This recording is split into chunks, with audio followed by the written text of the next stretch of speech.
Hello and welcome to Star Wars Knights of the Old Republic 2 Character Creation. So, this is something I've been looking forward to playing for a long time because I have never played the Restored Content mod, and apparently it adds in a whole bunch of new stuff that was hinted at when you play through the game without the mod, but for some reason you just never got anything more out of it. Like, it's got characters who are introduced which obviously have a backstory, and it obviously invites you to go and explore the backstory, and then they just kind of leave. Like, you know, they're just not really in the story anymore, and then it's the end of the game and it's done. I'm hoping that what this is going to do is it's going to smooth out the experience a little bit. There's going to be a bunch of new stuff to explore, and I'm very interested to see what's going on.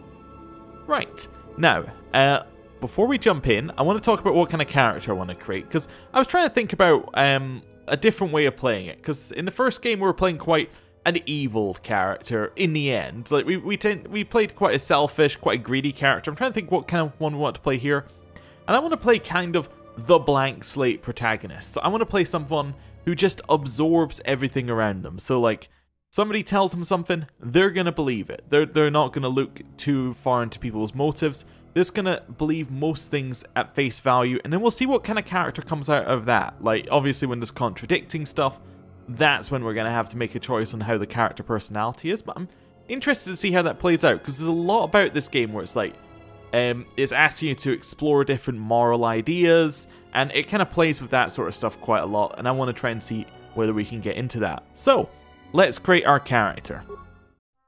So, which character are we going to be creating? Well, we start as a Jedi in this one, which I completely forgot that you actually start with Jedi abilities. So, do we want to be a Counselor, a Sentinel, or a Guardian? So do we want to use lightsabers? Do we want to use a bit of both, or do we want to be entirely on Force? Now, this is recommended for advanced players only. We are playing already on the difficult setting, as in the highest difficulty setting. So, I don't know. I'm tempted actually to go Master of the Force and just be all about, you know, that Force lightning kind of thing. Well, I don't know. We might also end up good, and then we're all about that healing life. So, both of those are kind of interesting. Sentinel is, I don't know, it just feels odd to choose Sentinel, because you're kind of like a bit of both. You're not really all about lightsabers. I guess actually maybe I do want to be Sentinel. That means we can kind of adjust as we go on. Yeah, actually I kind of like that idea. So we get a little bit of lightsaber training, but we can also use some Force powers mixed in. I like it. We're also going to be playing as a female character, as in canon, that's what the Exile, as the character is officially known, is, you know, that's who she is, so that's fine. Right, yes, custom character, please. Portrait. Wait, is that not just Bastila, this one? I think that's the same facial structure as Bastila. Maybe I'm wrong. Okay, don't know. I don't really have any particular one that's jumping out. How about we go with this one? That's fine. Right, attributes. The attributes of your character apply bonuses or penalties to everything from combat to skill checks to Force powers. Check each attribute to see what aspects of gameplay it can affect. Okay, well, I want to have Con, because that's going to give us health, which is definitely useful. Intelligence as well. I want to have a lot of skills, so I want to be able to use computers and things. I want to be able to hack security things. That's what we want from that. Wisdom's our Force power stuff, which is also useful to have a lot of, because that's going to help you with like Jedis and things trying to, well, Jedis or Sith trying to use, you know, their Force powers against you. Charisma, I quite like. Oh, this one increases the potency of a character's Force powers. Also reduces the penalty when using Force powers of an opposite alignment. And that could be quite useful if we're not going to focus on an alignment particularly. Also influences a character's persuasion skill. I quite like that. I want to put some points in charisma. So wisdom doesn't actually... Oh yeah, wisdom does increase Force powers by making them harder to resist. So charisma makes them more powerful. And then wisdom makes them harder to resist. So like, charisma's going to be the damage of your Force lightning. And wisdom's going to be the ability for that. It's going to decrease the ability for them to just ignore it altogether, like to just resist it. Okay. Let's see, strength and dex as well. You only really need to go into one of these. I imagine we are going to be using melee weapons most of the time, so strength is useful for that in terms of damage and chance to hit. But dexterity makes it so that we're unlikely to be hit. I think I kind of want to go con, strength, and charisma with a little bit of wisdom and intelligence chucked in. I don't need that much dex, but I might just go high enough so we don't get the dex negative. What's the recommended? So the recommended is it gives us intelligence, con, and dex. It actually doesn't give us a lot of anything else. Okay, interesting. Just gonna reset these points here, and then we'll go into it a little bit more. Yes, all of them back. So I definitely want con. So I think the 14 con is a good choice there. Yeah. Oh, is it? Okay, so once you hit 14, it's 2 points to increase, which is interesting to know. I think there are chances to increase this as we level up, so we might not want to go fully into something yet. I think intelligence at 14 also makes sense, because that's going to give us essential skills.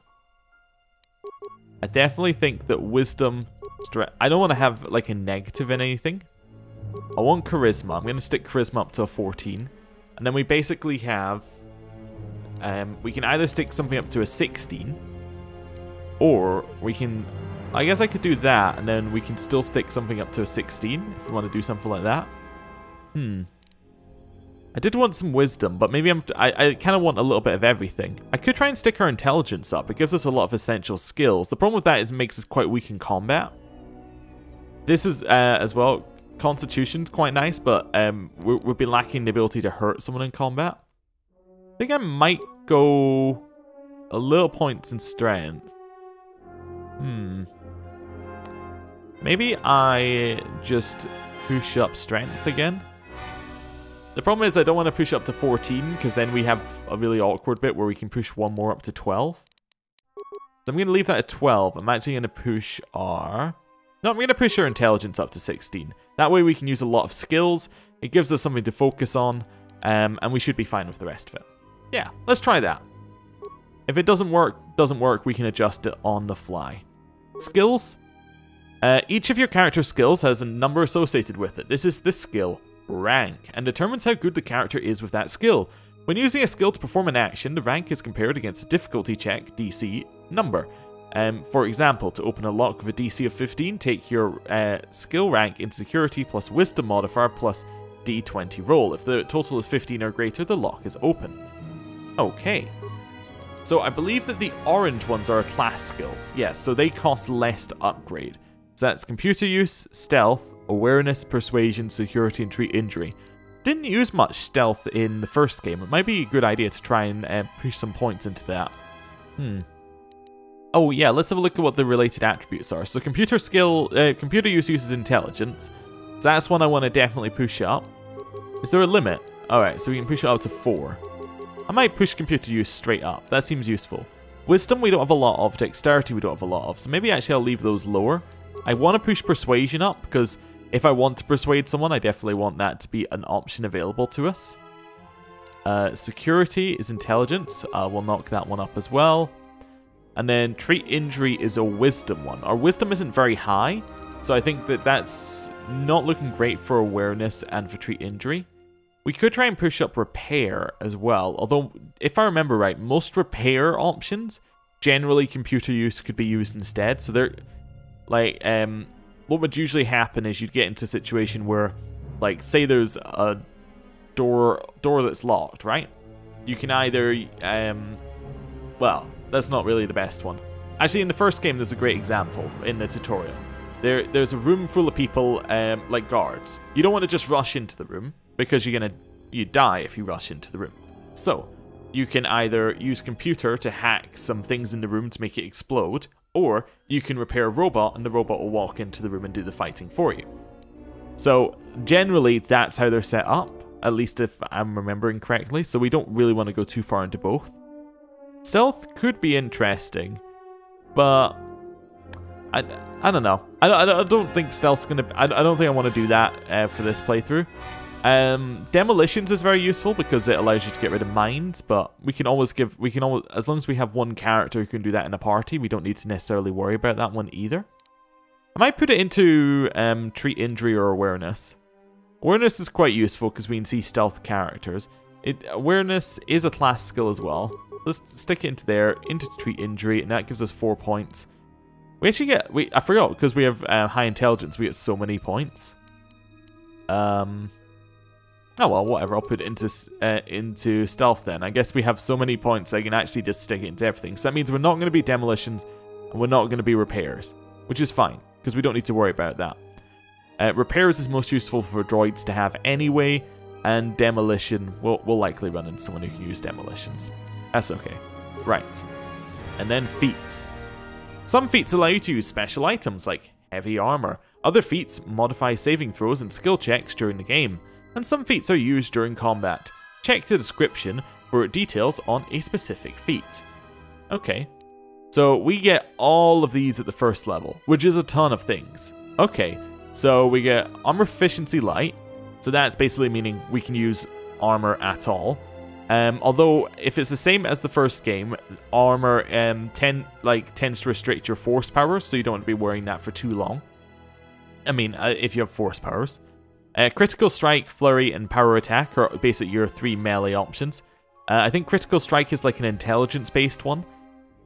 Flurry allows you to attack twice in a round, and then power attack allows you to do a lot of damage with one attack. Power blast, rapid shot, and sniper shot are all the exact same. I think critical strike it's like an intelligence to crit or something like that. And sniper shot is like an intelligence to stun. We can use blaster pistols, blaster rifles, lightsabers, and melee weapons. Cool. We get Jedi defense. Can't quite remember what that one is. Force immunity, fear. We're immune to fear. Jedi sense and war veteran. So we'll go and have a look at the ones I didn't remember. So Jedi sense. Get better sense of incoming attacks. So the feat is always active and grants defensive bonuses depending upon the Jedi level. This bonus starts at +2 at level 1 and increases for +2 for every subsequent 6 levels in one of these classes. Okay, so it basically just gives us defense naturally, which is nice. What else have we got here? Immunity fear, immune to fear. Oh, that's Jedi sense allows us that. And what's Jedi defense?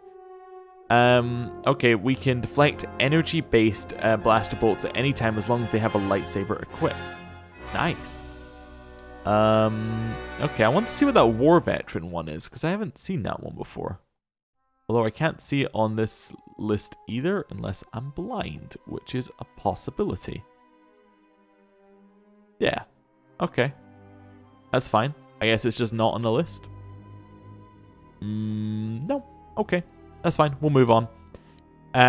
So, yeah, I wanted to go up here and have a look at critical strike. So, the feat actually doubles the critical strike range. Oh, so it doesn't actually... this one's not intelligence. I'm sure this one was intelligence in the first game. Oh, no, there we go. Fortitude save, a DC of attacking characters level plus attacking characters intelligence modifier. That was it. So this one doesn't work off intelligence? No, this one's off of strength. Okay. Flurry is the multiple attacks per round. And then this one is also based off strength. So actually, all of your melee abilities are based off strength, which is interesting. So if you want to maximize it for intelligence, you're probably wanting to use ranged weapons to start with. Okay. So what have we got? We can get a +1 to saving throws, which is generally quite good, but probably unnecessary early. We got Gearhead, so it allows us +1 to repair, security, and computer use. Not interested. Because we're already pretty good with computers and security thanks to the intelligence one. So I'm not really worried about that. Right. +1 to persuade, awareness, and treat injury. Again, not really worried about that one. Demolitions and stealth.